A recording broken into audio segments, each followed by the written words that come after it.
Да живее България, социално-театрален експеримент от Боряна Йовчева. С авторката и вдъхновителка на този експеримент, театрален експеримент, да изясним най-напред въпроса каква е целта на това нещо.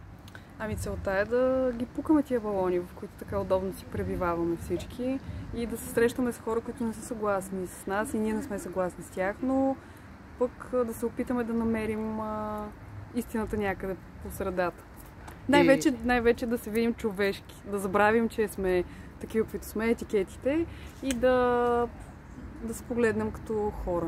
Това помага ли театъра и изкуството, за да се постигне този ефект? Ами, искам и за да вярвам, че помага. Имах дълъг период, в който си мислех, че изобщо театъра няма никаква функция в нашето общество и той не е фактор. Обаче, колкото повече време ми отлежаваше тая мисъл в главата, започна да си мисля и други неща. Започна да си мисля, що толкова много се инвестира, да речем, в пропаганда. Значи, че има значение какво мислим, какво си говорим публично.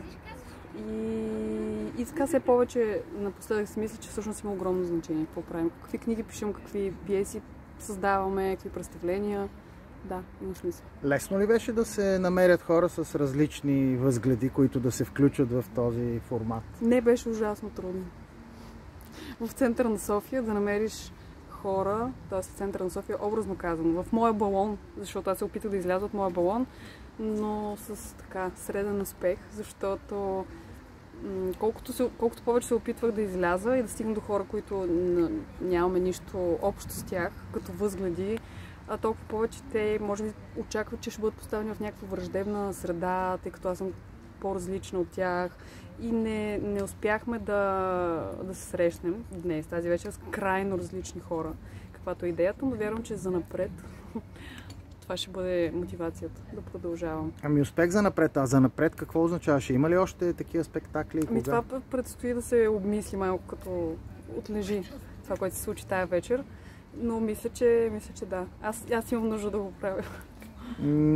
Пълен беше и салона и публиката остана доволна, така че пожелаваме и аз пожелавам успех и от гледна точка на гражданското общество и на това, което пък ние правиме с Blue Link. Успех. Всичко добро. И благодаря.